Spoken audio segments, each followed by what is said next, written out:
The moment I walked into my own house and saw 30 people pretending they were happy to see me, I knew tonight would be memorable for all the wrong reasons. Julia had outdone herself with the decorations, streamers everywhere, balloons bobbing like guilty consciences, and a banner that read, "Happy Birthday, Julia," in letters so bright they could guide aircraft. "Alex." My sister Lindsay grabbed my arm the second I stepped through the door. "Thank goodness you're here. This party has been running for 2 hours, and you're the first person to look genuinely miserable." I was starting to worry everyone had been replaced by pod people. I managed a laugh, but my eyes were already scanning the crowd for Julia. Found her in the kitchen, leaning against the counter with a wine glass in one hand and her phone in the other, surrounded by her usual crew of admirers. She looked stunning, as always. Red dress that probably cost more than my monthly car payment, hair done up in some complicated style that took her 2 hours this morning. She was laughing at something on her screen, completely oblivious to my arrival. "She hasn't asked about you once," Lindsay whispered, following my gaze. "Not once, Alex, in 2 hours." "Noted," I said, keeping my voice neutral. Lindsay had been trying to warn me about Julia for months, dropping hints like breadcrumbs, but I hadn't been ready to see what was right in front of me. Tonight was different. Tonight I was done pretending. I made my way through the crowd, nodding at neighbors and coworkers, accepting birthday wishes that felt hollow in my mouth. The Hendersons from next door were here, along with Julia's entire marketing team from the agency, plus her college friends who only showed up when there was free premium liquor involved. "Alex!" Haley, Julia's best friend since high school, materialized beside me with the kind of bright smile that meant trouble. "We were just talking about you." "All good things, I hope," I replied, though we both knew better. "Of course. Julia was just saying how busy you've been with work lately, all those late nights at the office." Her eyes sparkled with something that might have been malice, or might have been wine. Hard to tell with Haley. I nodded politely and kept moving toward the kitchen. Julia finally looked up from her phone when I was 3 feet away, and for a split second, I saw something flicker across her face. Annoyance, maybe, or guilt. Then the mask slipped back into place. "There you are," she said, not moving from her position against the counter. "I was starting to think you'd forgotten." "Wouldn't miss it," I said, stepping forward with my arms open for what I hoped would look like a normal husband-greeting-wife hug. That's when it happened. Julia's hand came up fast and hard, shoving me backward with enough force that I stumbled. The kitchen went silent except for the sound of ice clinking in someone's glass. "Don't touch me," she snapped, loud enough for everyone to hear. "You're sweaty from work." I wasn't sweaty. I'd showered and changed before coming home. But 30 pairs of eyes were now staring at us, and Julia was already turning back to her friends as if nothing had happened. "Bad night?" The voice came from behind me. I turned to find Lila, Julia's younger sister, holding 2 beers and wearing an expression of genuine concern. "Last one, actually," I said, accepting the beer gratefully. Lila raised an eyebrow. "Want to talk about it?" "Not here," I said, glancing around the kitchen. "Too many witnesses." She laughed, but it sounded forced. "Come on, let's get some air." We stepped out onto the back deck, where the October night was cool enough to clear my head. Through the sliding glass door, I could see Julia holding court in the living room, gesturing dramatically while her audience hung on every word. "She's been different lately," Lila said carefully. "Distant. Mom noticed it too when she visited last month." "Different how?" "More, I don't know, secretive. She used to tell me everything, but now it's like she's living some separate life." Lila took a sip of her beer and studied my face. "You know what I'm talking about, don't you?" Before I could answer, the sliding door opened and Ethan Krause stepped out. Julia's colleague from the marketing agency, recently divorced, with a kind of artificially white smile that belonged in a toothpaste commercial.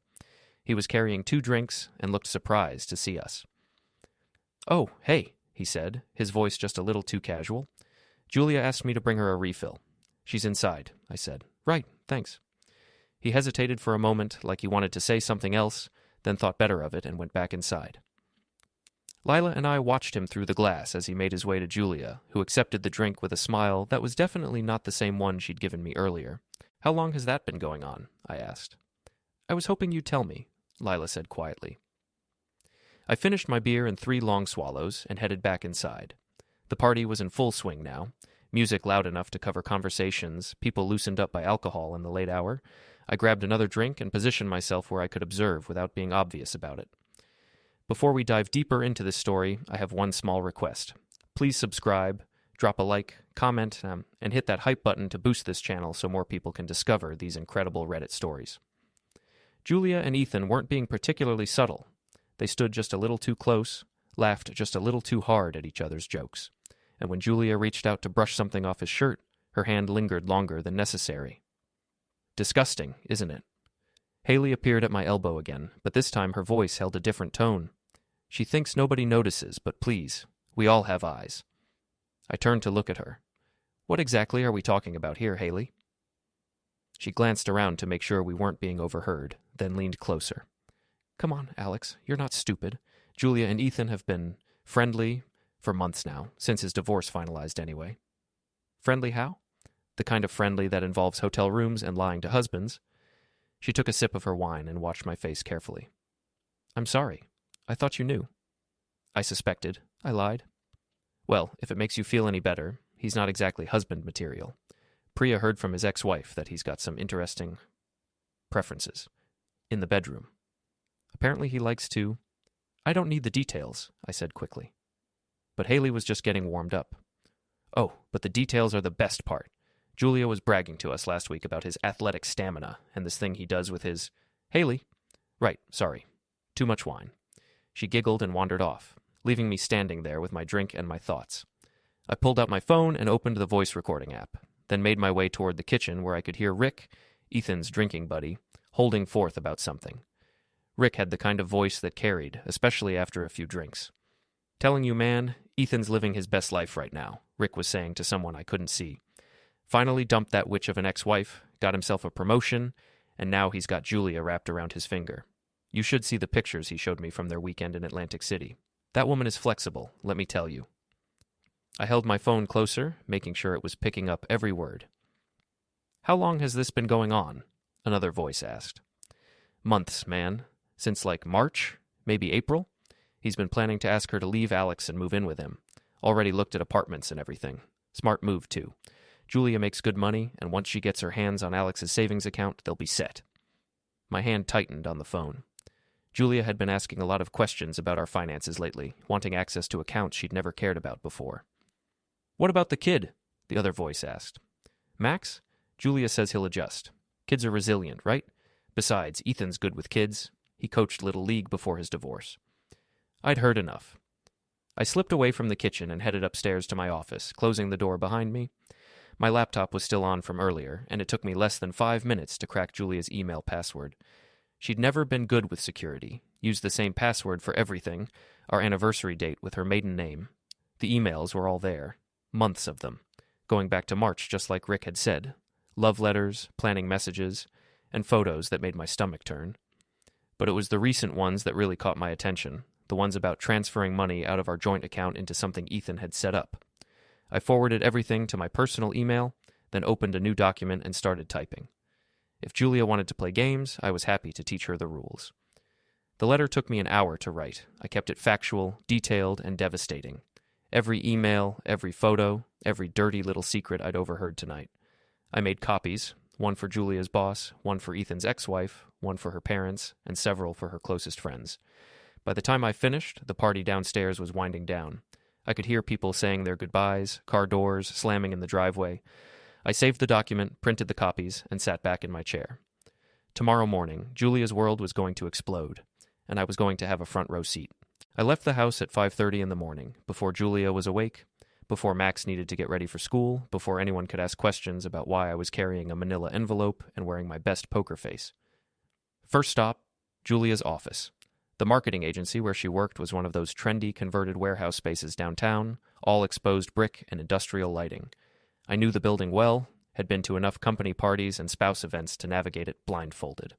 The security guard recognized me and waved me through without a second glance. Early morning, Mr. Brennan? Surprise for Julia, I said, which wasn't technically a lie. I took the elevator to the 3rd floor and walked straight to Ms. Larkin's office. Julia's boss was notorious for being the first one in every morning, usually arriving around 6 to get a head start on the day. Her door was closed, but I could see light underneath. I slipped the envelope under her door and walked away. Next stop, Ethan's ex-wife. I'd found her address in one of Julia's emails. Apparently they'd been planning to avoid her neighborhood when they moved in together. Patricia Krause lived in a nice colonial about 20 minutes away, and I timed my arrival for 7 o'clock when she'd be getting her kids ready for school. She answered the door in a bathrobe, coffee mug in hand, looking harried and suspicious. "Can I help you?" "Mrs. Krause? I'm Alex Brennan. I think we need to talk about your ex-husband and my wife." Her expression shifted from suspicion to interest. "Come in." I handed her the envelope and watched her face as she read. Patricia Krause had been married to Ethan for 12 years, had 2 kids with him, and based on her reaction to the photos, had suspected something like this was coming. "That bastard," she said finally. "He told me he was focusing on himself, working on becoming a better person. Meanwhile, he's been planning his next move the whole time." "There's more," I said, pulling out my phone to play the recording from last night. "Your ex-husband has been bragging to his friends about Julia, in detail." Patricia listened to the whole thing, her face getting redder with each passing second. When it finished, she looked up at me with something approaching admiration. "You're going to destroy them, aren't you?" "I'm going to give them exactly what they deserve," I said. "Good. What do you need from me?" By 8 o'clock, I was back home. Julia was in the kitchen making coffee, still in her pajamas, hair messy from sleep. She looked up when I walked in, and for a moment we just stared at each other. "You're up early," she said. "Couldn't sleep," I replied. "Big day ahead?" She frowned. "What do you mean?" Before I could answer, her phone started ringing. Then it rang again, and again. "Popular morning," I observed, pouring myself coffee. Julia picked up on the 4th call. "Hello, Ms. Larkin? What do you—" Her face went white. "I can explain." "No, I don't think—" "Yes, I understand. I'll be right there." She hung up and looked at me with something approaching panic. "What did you do?" "Me? Nothing. I've been here making coffee." I took a sip and smiled.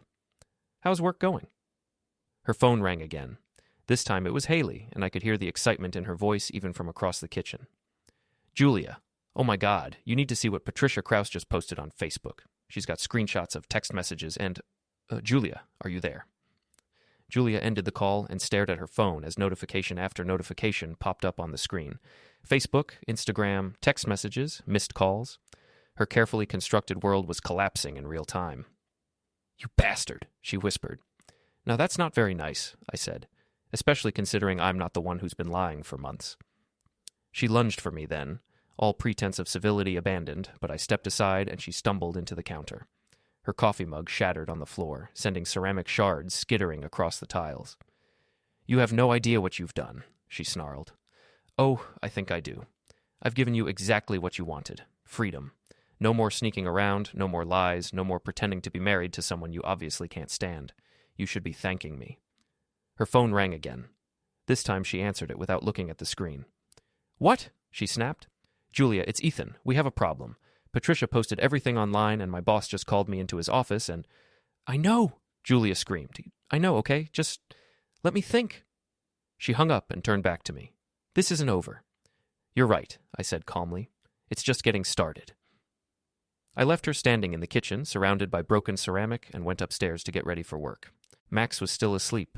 Kid could sleep through anything, and I wanted to keep it that way until I figured out how to explain this mess to him.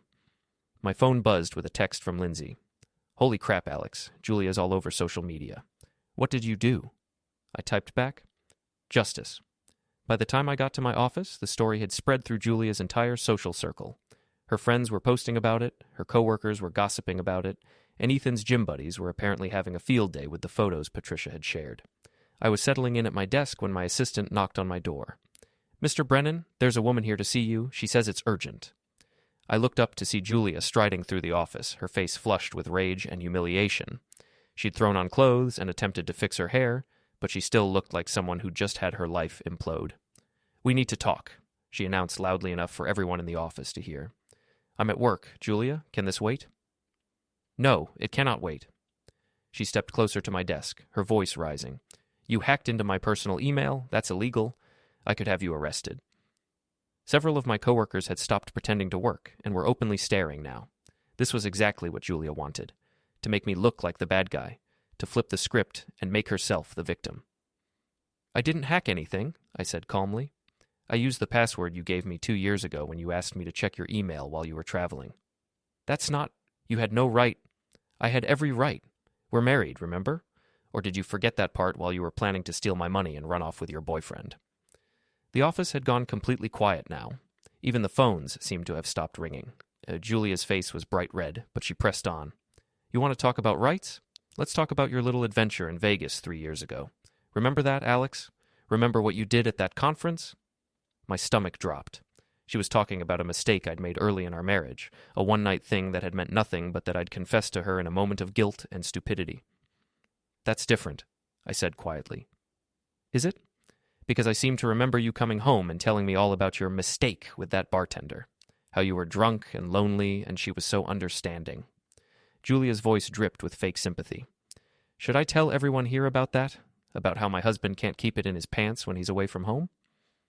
The room was silent now. I could feel my boss watching from his office doorway, could see my coworkers exchanging glances. Julia had just nuked my professional reputation in front of everyone I worked with, but two could play that game. I stood up slowly and walked around my desk until I was facing her. Then I pulled out my phone and connected it to the Bluetooth speaker on my desk. You want to air dirty laundry in public? I said. Let's air it all. I hit play on the recording from last night, and Rick's voice filled the office.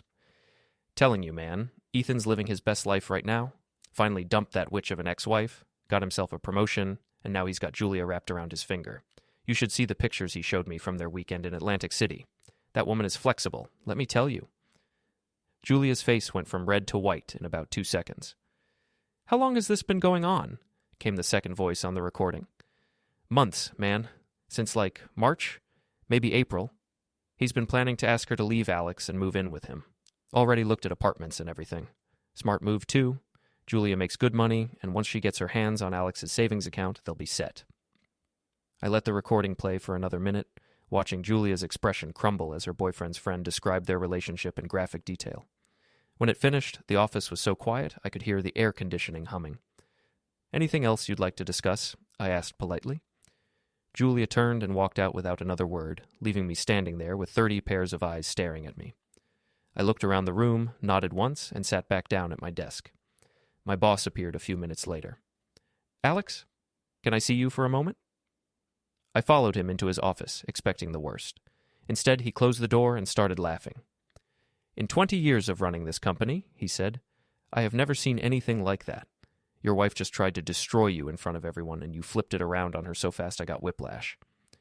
I'm sorry about the disruption, I said. Are you kidding? That was better than cable television. Half the office is probably posting about it on social media right now. He sat down behind his desk and looked at me seriously. You okay, though? I mean, really okay? I will be, I said. And for the first time in months, I actually believed it. The war escalated quickly after that. Julia, apparently deciding that subtlety was overrated, launched a full-scale campaign to destroy my reputation. She started with social media, posting carefully worded updates about discovering the real person you married and finding strength after betrayal. She made herself look like the victim, the wronged wife who discovered her husband's true nature. Her friends rallied around her, of course. They shared her posts, added their own comments about what a manipulative and controlling person I was, and generally turned me into the villain of their little suburban drama. But I had advantages Julia didn't know about, like Lindsay, who had her own network of friends and neighbors, like Patricia Krause, who was more than happy to keep sharing details about Ethan's character, and like the fact that Julia had seriously underestimated how much evidence I'd gathered. The anonymous tip line at Julia's company received several detailed reports about her affair with a coworker, complete with timestamps and evidence. Someone also happened to mention the money transfer plans to HR, along with documentation showing Julia's attempts to access accounts that weren't technically hers to touch. Julia was suspended pending investigation within a week. Ethan, meanwhile, was discovering that his gym buddies had very little loyalty when it came to protecting his reputation. The photos Patricia had shared were making the rounds, and apparently several people had started calling him Atlantic City as a nickname. His car, a pristine black Porsche that he'd bought to celebrate his divorce, had been decorated with colorful language courtesy of some unknown vandal. I was having lunch with Lindsay when she brought me up to speed on the latest gossip. So Haley called me this morning, she said, picking at her salad. Apparently Julia showed up at Priya's house at 2 a.m, crying and asking to sleep on the couch. Priya said no? Priya said her husband said no. Turns out nobody wants to get involved in this mess. Julia's radioactive right now. I took a bite of my sandwich and considered this. What about Ethan? Oh, that's the best part. He's been trying to distance himself from the whole situation. Told people at work that Julia was just a friend and he had no idea she was planning to leave you. Threw her completely under the bus. Charming? Gets better. Patricia heard from someone who heard from someone else that Ethan's been telling people Julia was unstable and obsessed with him, really standing by his woman, that one. I felt a flicker of something that might have been sympathy for Julia, but it passed quickly. She'd made her choices. There's something else, Lindsay said, lowering her voice. Julia's been asking around about lawyers, specifically lawyers who specialize in proving adultery and financial misconduct. She doesn't have grounds for either. She doesn't need grounds, Alex. She just needs to make your life miserable while she figures out her next move. Lindsay leaned forward. You need to be careful. Cornered animals do unpredictable things. She was right, of course, but I was already 3 steps ahead. That evening, I attended my company's quarterly client appreciation event, a fancy cocktail party at a downtown hotel that I normally would have skipped. Julia knew about the event, had even planned to attend with me before our marriage imploded. I was hoping she'd show up. She didn't disappoint. I was talking to a potential new client when I saw her enter the ballroom. She'd dressed for war, black dress, perfect makeup, hair styled to look effortlessly elegant. She looked like the successful marketing executive she was, not like someone whose life had been falling apart for the past 2 weeks. She made her way through the crowd, greeting people she recognized, charming everyone she met. I had to admire her strategy. She was going to rebuild her reputation one conversation at a time, starting with my professional network. I watched her work the room for about an hour, getting closer and closer to where I was standing. When she finally approached, she had an audience of about 15 people, including my boss and 2 major clients. Alex, she said warmly, as if we were still happily married, I'm so glad I could make it tonight. Julia, I replied neutrally. She turned to the group with a bright smile. I hope you don't mind me crashing your party, but I wanted to thank everyone for being so supportive during this difficult time. Difficult time? Asked Mrs. Patterson, one of our biggest clients. Oh, Alex didn't tell you? Julia's smile became sympathetic, wounded. We're going through a divorce. It's been challenging, especially with everything that's come to light about Alex's behavior. The group shifted uncomfortably. This was exactly what Julia wanted, to plant seeds of doubt about my character in front of people who mattered to my career. I mean, I knew Alex had issues with trust and control, Julia continued, but I never imagined he'd resort to stalking and harassment. The lawyers say I have grounds for a restraining order, but I keep hoping we can work things out amicably. She was good, really good. In 30 seconds, she'd painted me as an abusive husband and herself as the long-suffering wife trying to do the right thing. That's interesting, I said calmly. Tell them about Ethan. Julia's smile faltered slightly. I don't know what you mean. Ethan Krause, your boyfriend, the one you've been planning to move in with since March. I looked around the group, which was now paying very close attention. You remember Ethan, right? The one who likes to brag to his friends about your flexibility? Alex, please don't. But I was just getting started. I pulled out my phone and opened the folder where I'd saved all of Julia's emails. Should I read some of your messages to him? There's one from last Tuesday that's particularly interesting. You were discussing which of my assets would be easiest to liquidate after you cleaned out our joint account. Julia's face had gone pale, but she tried to rally. You're proving my point about stalking and... Or we could talk about Atlantic City, I continued. Patricia Krause was very helpful in providing details about that weekend. Apparently Ethan took pictures. That did it. Julia's composure cracked completely. You're sick, she hissed. You're a sick, controlling freak who can't stand the fact that I found someone better than you. The group was staring now, all pretense of polite conversation abandoned. This was turning into exactly the kind of public spectacle that would be talked about for months. Someone better? I laughed. You mean someone who throws you under the bus the minute things get complicated? Because that's what your boyfriend's been doing, Julia. Ask anyone at his gym. That's not true. Isn't it? When's the last time Ethan called you? When's the last time he offered to help you deal with any of this? I looked around the group, then back at Julia. He's been telling people you're unstable and obsessed with him, really standing by you in your hour of need. Julia opened her mouth to respond, but nothing came out. The truth was written all over her face. Ladies and gentlemen, I said to the group, my wife, the marketing executive, she can sell anything except loyalty. I walked away, leaving Julia standing there in her black dress, surrounded by people who now knew exactly what kind of person she really was. My phone buzzed with a text from Lindsay. Please tell me someone got that on video. I smiled and typed back, better. Mrs. Patterson's daughter works for the biggest gossip blog in the city.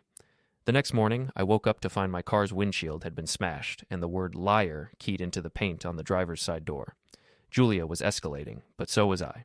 I spent the morning filing a police report and getting quotes for repairs, then drove to Ethan's gym. It was one of those upscale fitness clubs where people went to see and be seen as much as to work out. Ethan was there, of course, doing bench presses and trying to pretend his world wasn't falling apart. I waited until he was between sets, then walked over. "We need to talk," I said. Ethan looked up, startled. He was smaller than I'd expected, all gym muscle and no real substance, the kind of guy who probably spent more on protein powder than most people spent on groceries. "I don't think that's a good idea," he said, glancing around nervously. "I think it's a great idea." I sat down on the bench next to him, close enough that he couldn't ignore me. "See, I've been thinking about your situation. Your ex-wife hates you, your girlfriend is toxic, and your reputation is shot. That's got to be stressful. Look, man, I'm not finished." I kept my voice conversational, friendly even. "The thing is, Ethan, you made a mistake. You thought you could take my wife, my money, and my life, and there wouldn't be consequences. But there are always consequences." Ethan stood up, trying to use his height advantage to intimidate me. "Are you threatening me?" "I'm educating you." I stood up too, and we were eye to eye now. "You see that guy over there on the treadmill? That's Mike Henderson. He lives next door to me, and he's been watching you drive by my house at all hours. Very concerned neighbor, Mike." Ethan glanced toward the treadmill, where Mike was indeed running and occasionally looking our way. "And that woman by the water fountain? That's Patricia's sister. She's been keeping track of everywhere you go, everyone you talk to. Amazing how motivated people get when they want to protect someone they care about." "This is harassment," Ethan said, but his voice lacked conviction. "This is community involvement," I corrected. "See, the thing about small suburban communities is that everyone knows everyone. And when word gets around that someone's a homewrecker and a thief, well, people tend to take that personally." I leaned closer, lowering my voice so only he could hear me. "Stay away from Julia. Stay away from my house. Stay away from my family. Because if you don't, I'm going to make your life so miserable that you'll be begging to move back in with your ex-wife." Then I smiled, clapped him on the shoulder like we were old friends, and walked away. I was halfway to my car when I heard footsteps behind me. I turned to find Ethan jogging to catch up, his face flushed with anger and embarrassment. "You can't just—" he started to say. I hit him. Not hard, just a quick slap across the face that was more insulting than painful. The parking lot went quiet as everyone turned to stare. "Next time it's your car," I said loudly enough for everyone to hear. Then I got in my damaged car and drove home, leaving Ethan standing there with a red handprint on his cheek and 30 witnesses who'd just seen him get humiliated by a guy half his size. That night, someone filled Ethan's Porsche with sardines and glitter, slashed all 4 tires, and left a note on the windshield that read, "Collateral damage." It wasn't me, of course. I was home all evening, watching television with Max and helping him with his homework. But I'd be lying if I said I wasn't smiling when Lindsay called to tell me about it. Julia's desperation reached a new level when she decided to use Max as a weapon. Our 10-year-old son had been staying with me since the separation began, mainly because Julia's life had become too chaotic to provide any kind of stability. But apparently, she'd decided that custody was her path back to respectability and to my wallet. The first sign of trouble came on a Thursday morning when I got a call from Max's school. "Mr. Brennan, this is Principal Morris. I need you to come in right away. There's been an incident." I left work immediately and drove to the elementary school, my mind racing through possibilities. When I arrived, I found Max sitting in the principal's office looking confused and upset, while Julia paced back and forth like a caged animal. "There you are," she snapped when I walked in. "Finally." "What's going on?" I asked Principal Morris, ignoring Julia completely. "Mrs. Brennan came to pick up Max this morning," the principal explained carefully. "She said there was a family emergency and she needed to take him out of school immediately. When we called to verify with you, as per our policy, she became agitated." "Agitated how?" "She accused the school of conspiring against her and demanded that we remove your name from Max's emergency contact list. She also made some concerning statements about your fitness as a parent." I looked at Julia, who was staring at me with undisguised hatred. "What kind of statements?" Principal Morris glanced at Max, who was listening to every word. "Perhaps we should discuss this privately." "No," I said. "I want to hear exactly what she said." "She claimed that you've been emotionally abusive to both her and Max, that you've been stalking her, and that she fears for her safety." The principal's voice was carefully neutral. She requested that we not release Max to your custody under any circumstances. Max looked up at me with wide eyes. Dad? What's emotional abuse? My heart broke a little. It's when someone hurts another person's feelings on purpose, buddy, and I would never do that to you or your mom. Your father's lying, Julia said immediately. He's been very mean to me, Max. That's why Mommy had to leave. Julia, I said quietly, don't do this. Not in front of him. Do what? Tell the truth? Max deserves to know what kind of person his father really is. Principal Morris cleared his throat. Mrs. Brennan, I think it would be best if you minded your own business, Julia snapped. This is between me and my husband. That's when I realized what was really happening. Julia wasn't just trying to take Max. She was trying to create a scene, to establish a pattern of behavior that she could use in court later. She wanted witnesses to testify that I was unstable, that she was afraid of me, that Max was in danger. Unfortunately for her, I'd been expecting something like this. I pulled out my phone and opened the recording app, then set it on Principal Morris's desk where everyone could see it. Julia, I said calmly, I'm recording this conversation for legal purposes. Do you want to continue making accusations about my character in front of our son? Her face flushed red. You can't record me without my permission. Actually, I can. This is a one-party consent state, and I'm a party to this conversation. I looked at Principal Morris. I assume the school has security cameras in this office? We do, he confirmed. Good. Then there will be multiple records of whatever happens here today. I turned back to Julia. Now, what's this really about? Because we both know you don't actually want custody of Max. You can barely take care of yourself right now. I'm his mother. You're a woman who's been sleeping with her coworker for months while planning to steal money from your husband and abandon your child. That's not the same thing as being a mother. Max was staring at both of us now, trying to process what he was hearing. I hated that he had to witness this, but Julia had forced the situation. Max, I said gently, do you want to go home with your mom today? He looked at Julia, then back at me. Will you be there too? No, buddy. Your mom and I don't live together anymore, remember? Then I want to stay with you, he said quietly. Julia's face crumpled. For a moment, I thought she might actually break down and admit what she was really doing. Instead, she turned her anger on Max. You don't understand what's happening here, she told him. Your father has been lying to you about me. He's trying to turn you against me. That's enough, I said, standing up. Principal Morris, I'm taking my son home now. If Mrs. Brennan wants to discuss custody arrangements, she can do it through her lawyer. You can't just leave, Julia said desperately. I have rights. You have the right to see your son. You don't have the right to traumatize him in his principal's office. I held out my hand to Max. Come on, buddy. Let's go home. But Julia wasn't finished. As we reached the parking lot, she grabbed Max's arm and tried to pull him toward her car. You're coming with me, she said. I'm your mother, and you're coming with me right now. Let go of him, I said. No, he's my son too.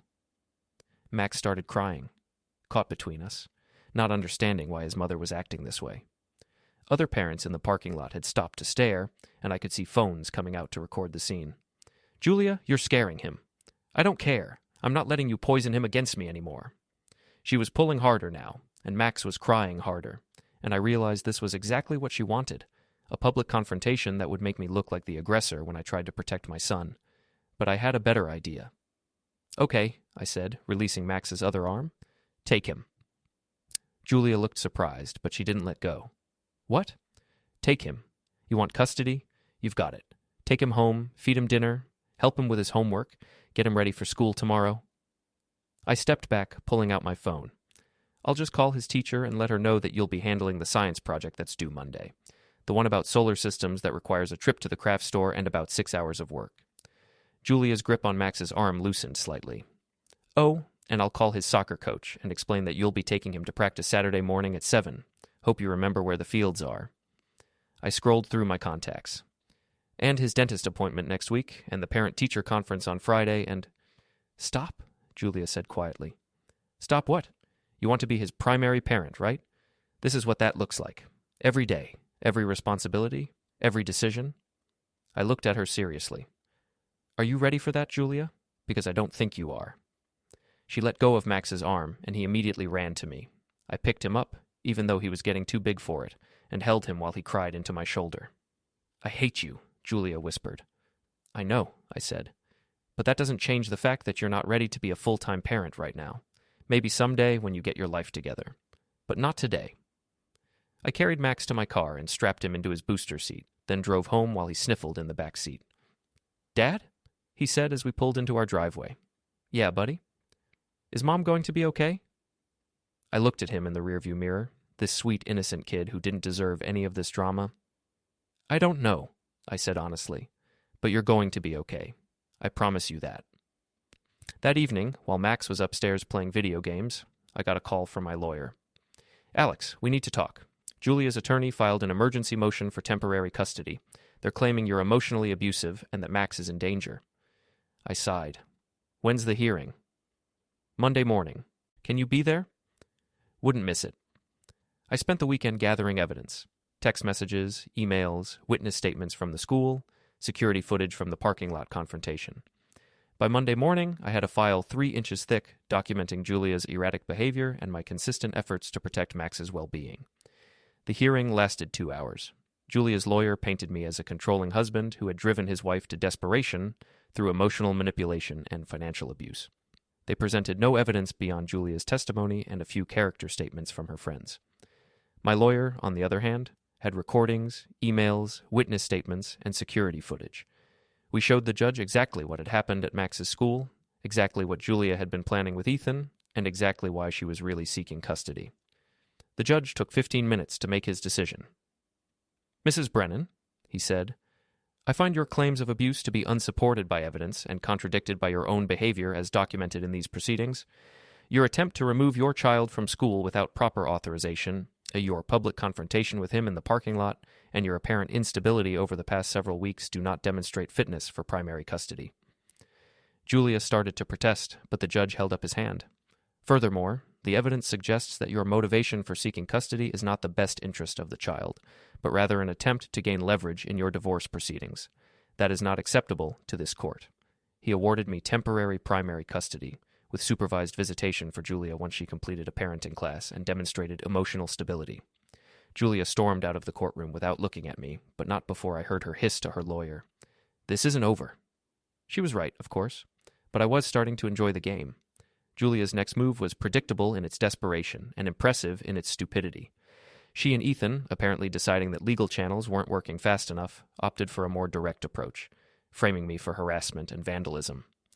I found out about their plan the same way I'd learned most of Julia's secrets, through her own carelessness and other people's loose lips.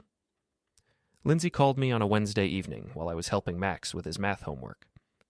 "Alex, you need to be careful. I just got off the phone with Lila, and she's worried about something Julia said." "What kind of something?" "The kind where Julia was talking about making Alex pay and showing everyone what he's really like. Lila thinks she's planning something big." I looked over at Max, who was struggling with long division and didn't need to hear about his mother's latest scheme. "Can you watch Max for a couple hours tomorrow night? I think I need to do some reconnaissance." "Of course, but Alex, whatever you're thinking of doing, be smart about it." The next evening, I parked across the street from Ethan's condo complex and settled in to wait. I'd brought a thermos of coffee, a camera with a telephoto lens, and enough patience to outlast whatever amateur hour plan they'd cooked up. I didn't have to wait long. At 9:30, Julia's car pulled into the visitor parking area.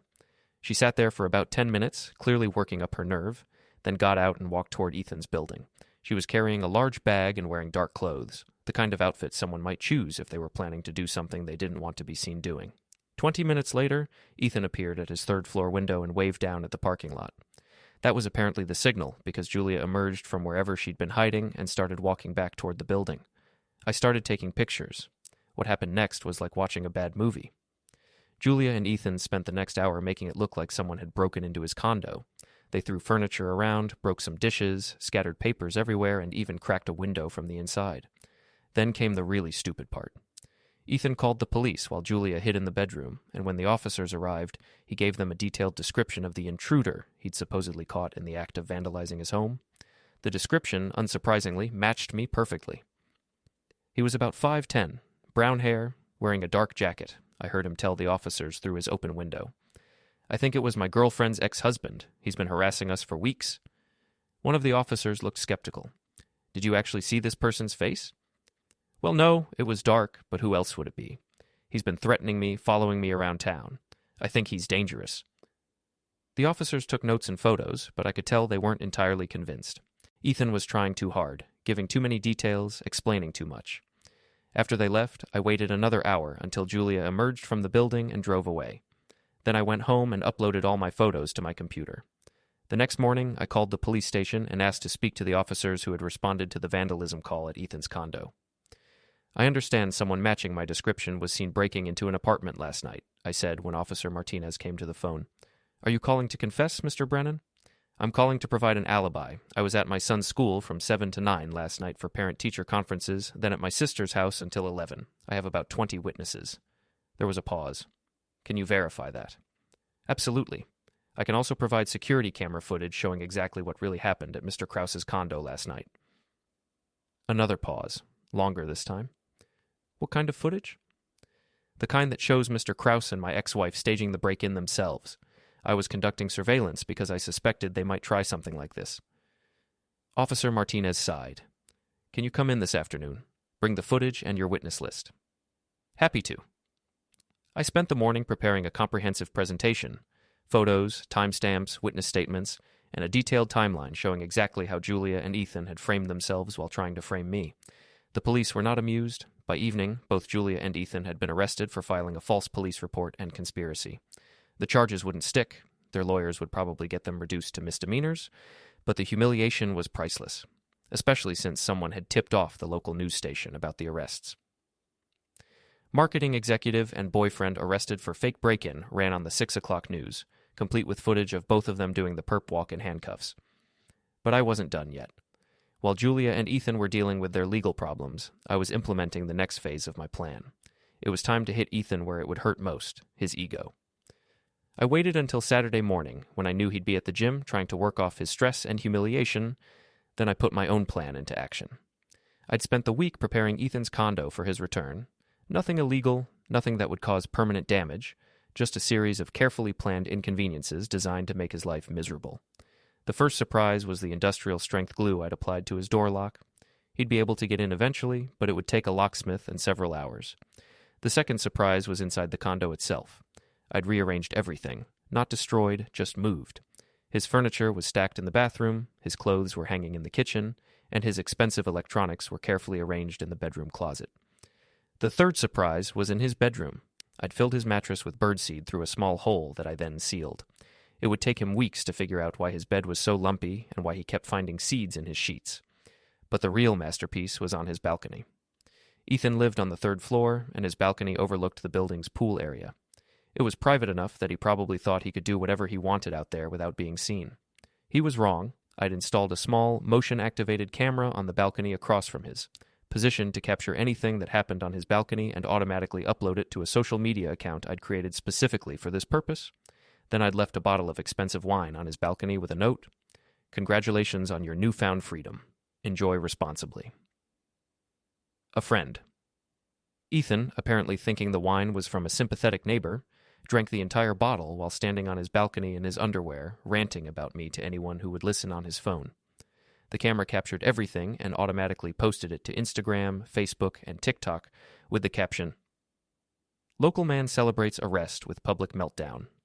By Sunday morning, the video had been viewed 50,000 times, but Ethan's humiliation was just the opening act.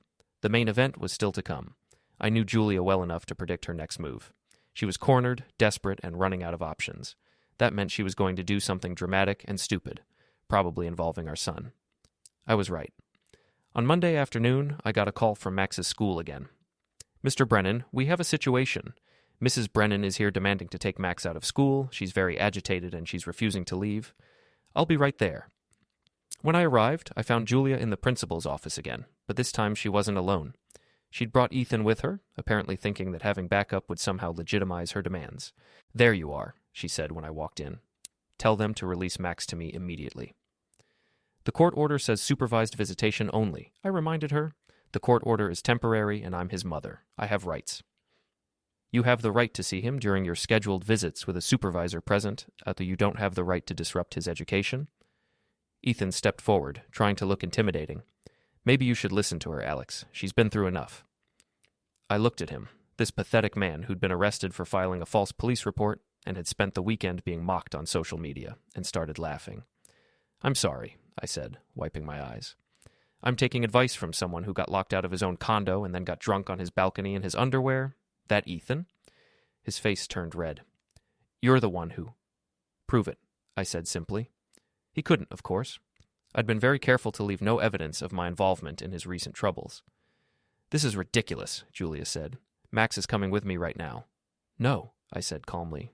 "He's not." That's when Julia made her final mistake. She pushed past me and headed for Max's classroom, with Ethan right behind her. I followed them down the hallway, along with Principal Morris and the school security guard. Other parents and teachers were staring as our little parade made its way through the school. Julia burst into Max's fourth-grade classroom, interrupting math class and terrifying 25 10-year-olds. "Max!" she called out. "Come with Mommy right now." Max looked up from his desk, confused and scared. "Mom? What are you doing here?" "We're leaving. Right now. Get your backpack." "But I'm in school," Max said, "and Dad said I'm supposed to stay in school." "I don't care what your father said. I'm your mother, and you're coming with me."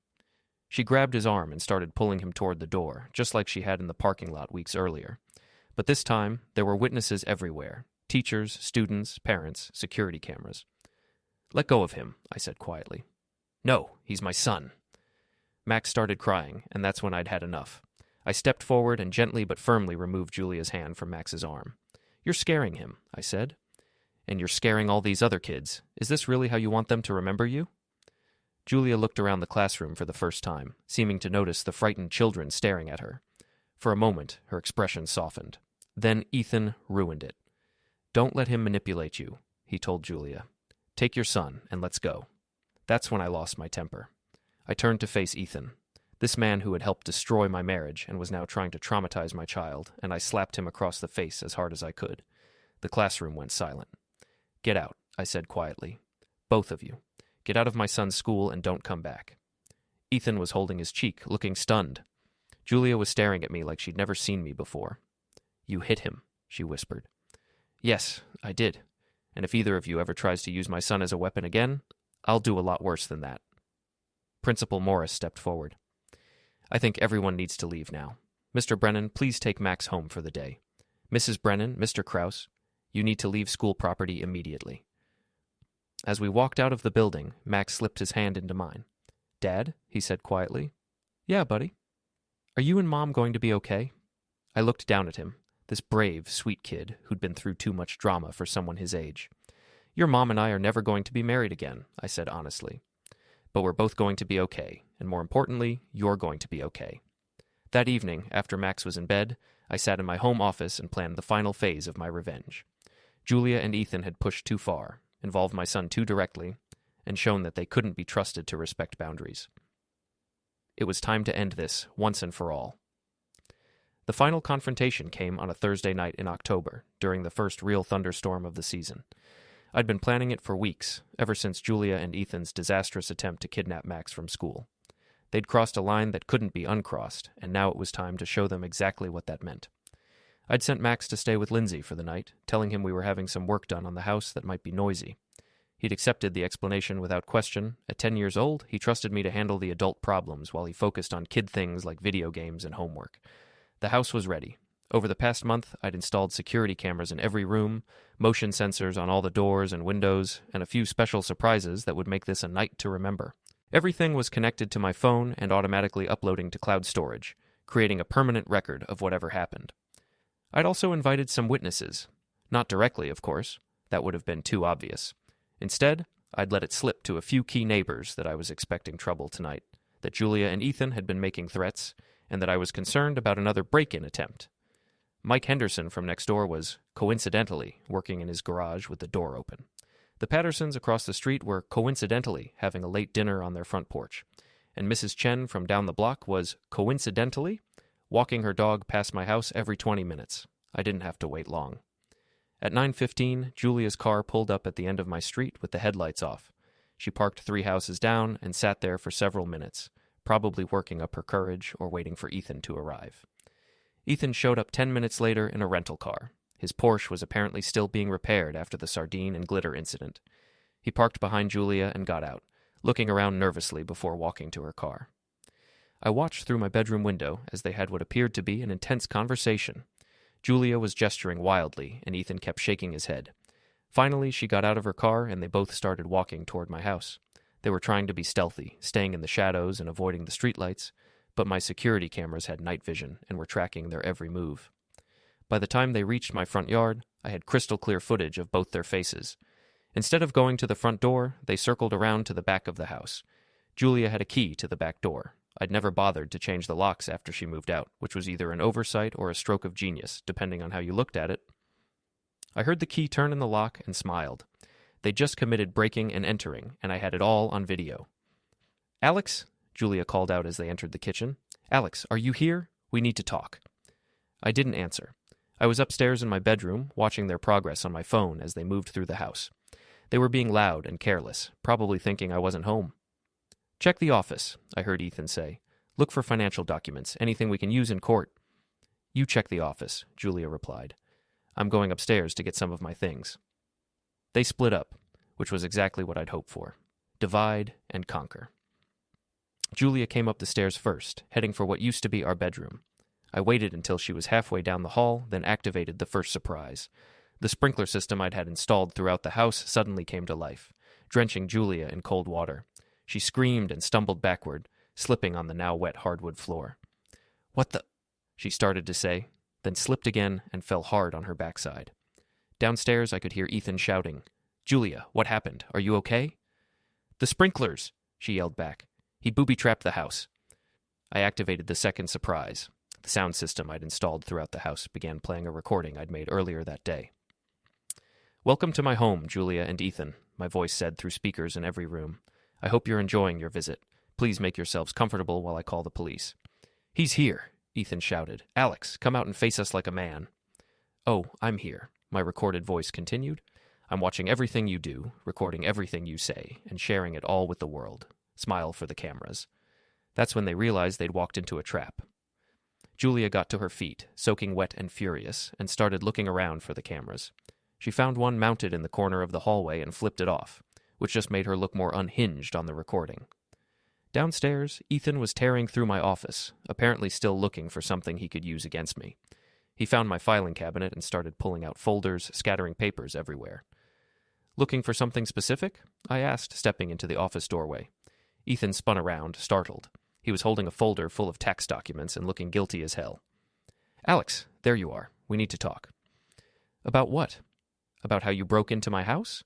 About how you're currently stealing my personal documents? About how you traumatized my son at his school?" "We didn't break in," Ethan said weakly. "Julia has a key." "Had a key, past tense. She forfeited that right when she decided to cheat on me and steal my money." I stepped closer, and Ethan backed up against the desk. "But please, continue explaining how this isn't breaking and entering." That's when Julia appeared in the doorway, still dripping wet and looking like a drowned rat. "Enough games, Alex. We came here to talk." "No, you came here to steal documents and intimidate me. There's a difference." I pulled out my phone and showed them the screen, which displayed a live feed from multiple cameras throughout the house. "Everything you've done tonight is being recorded and automatically uploaded to the cloud. It's also being live-streamed to a private social media account that several of our neighbors are watching." Julia's face went white. "You're bluffing." "Am I?" "Wave to Mrs. Patterson. She's been watching from her porch for the past hour." Julia looked toward the window and saw Mrs. Patterson indeed sitting on her porch, phone in hand, clearly recording everything happening at my house. "This is entrapment," Ethan said desperately. "No, this is consequences. You two have spent months lying, cheating, stealing, and trying to destroy my life. Tonight you broke into my house and attempted to steal my personal documents. All of that is on video with multiple witnesses, and it's all perfectly legal." The thunder outside was getting louder, and rain was starting to hit the windows harder. The storm was intensifying, which only added to the drama of the moment. "What do you want?" Julia asked quietly. "I want you to understand something," I said, looking at both of them. "For months, you've treated me like I'm stupid, like I wouldn't figure out what you were doing, like I wouldn't fight back, like I'd just roll over and let you take everything I cared about." Lightning flashed outside, illuminating the room for a split second. "But I'm not stupid, Julia. I'm not weak, and I'm not going to be your victim. Every move you've made, I've been 3 steps ahead. Every plan you've hatched, I've turned against you. Every time you've tried to hurt me, I've made sure it hurt you more." "You're sick," Julia whispered. I'm thorough, I corrected. There's a difference. Ethan was looking around the room like a trapped animal, probably trying to figure out if he could make it to the door before I stopped him. Don't even think about it, I told him.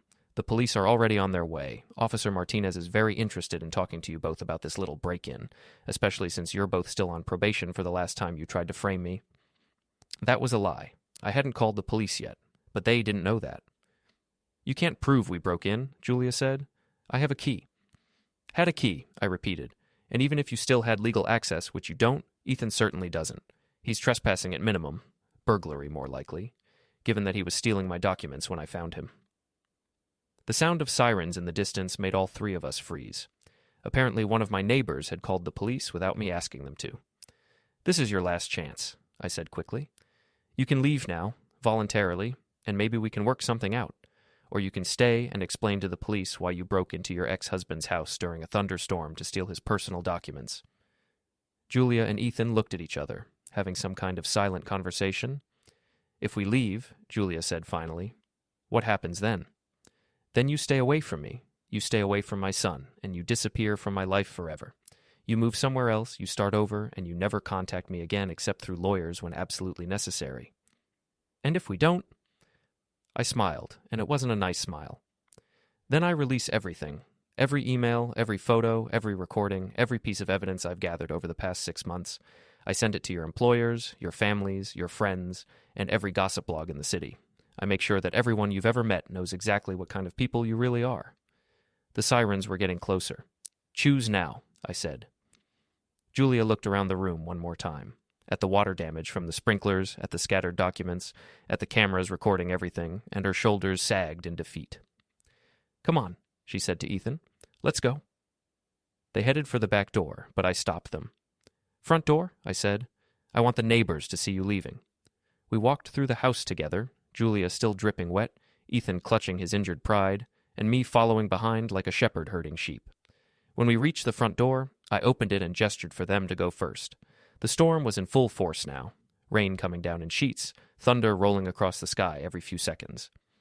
Julia and Ethan stepped out onto the porch and were immediately soaked. One more thing, I called after them. They turned back, looking miserable and defeated. Next time you want to destroy someone's life, I said loud enough for all the neighbors to hear, make sure you're not too stupid to pull it off. Lightning flashed again, illuminating their faces as they stood there in the pouring rain, and I took a mental picture of that moment. Julia Brennan and Ethan Krause, the woman who'd cheated on me and the man who'd helped her do it, standing on my porch like drowned rats while half the neighborhood watched. The police cars pulled up just as they reached the sidewalk. Officer Martinez got out of the first car and looked back and forth between them and me. Evening, folks, he said. We got a call about a disturbance. Just some visitors leaving, I said pleasantly. No disturbance here. Officer Martinez looked at Julia and Ethan, both soaking wet and looking guilty. Then at me, standing dry on my covered porch. Everything okay here, Mr. Brennan? Everything's perfect, I said. Couldn't be better. Julia opened her mouth like she was going to say something, then thought better of it. She and Ethan walked to their cars without another word, got in, and drove away. Officer Martinez watched them go, then looked back at me. You sure everything's okay? Those two looked like they'd been through a washing machine. Sprinkler malfunction, I explained. I'm having it looked at tomorrow. He nodded, not entirely convinced, but apparently deciding it wasn't worth pursuing. Well, if you need anything, you know how to reach us. I do indeed. Thank you, Officer Martinez. After the police left, I stood on my porch for a few more minutes, watching the storm and savoring the moment. The neighbors were starting to go back inside, the excitement over, but I could see them talking to each other, sharing what they'd witnessed. By tomorrow, the whole neighborhood would know that Julia and Ethan had been caught breaking into my house and had left in humiliation. The story would spread through the community like wildfire, adding another chapter to their growing reputation as the local pariahs. I went back inside and checked the security footage on my phone. Everything had been recorded perfectly. Their break-in, their attempted theft, their confrontation with me, and their final defeat. I had enough evidence to put them both in prison if I wanted to, but that wasn't the point anymore. The point was that they knew they'd lost. Completely, utterly, and publicly. I poured myself a glass of wine and sat in my living room, listening to the thunder roll across the sky and the rain beat against the windows. Tomorrow, I'd pick up Max from Lindsay's house, and we'd start rebuilding our life without Julia's drama and chaos. But tonight, I was content to sit in my house not ours anymore, and enjoy the peace that comes with winning a war you never wanted to fight. My phone buzzed with a text from Lindsay. "Please tell me you got all of that on video." I smiled and typed back, "Every second." Another text, this one from Mrs. Patterson. "That was better than anything on Netflix. Well done." And finally, one from an unknown number that I suspected was Patricia Krause. "Heard through the grapevine that Julia and Ethan had a rough night. Couldn't have happened to nicer people." I finished my wine and headed upstairs to bed, stepping carefully around the water damage from the sprinklers. I'd have to get that fixed tomorrow, along with a dozen other things that needed attention. But as I drifted off to sleep, listening to the storm finally beginning to fade, I realized something that surprised me. I was happy. For the first time in months, maybe years, I was genuinely happy. Julia and Ethan were gone from my life. Max was safe and thriving, and I'd proven to myself that I wasn't the weak, passive man everyone had thought I was. The war was over, and I'd won every battle that mattered. Outside, the last rumbles of thunder rolled away into the distance, and the rain began to slow. The storm was ending, and tomorrow would be a beautiful day.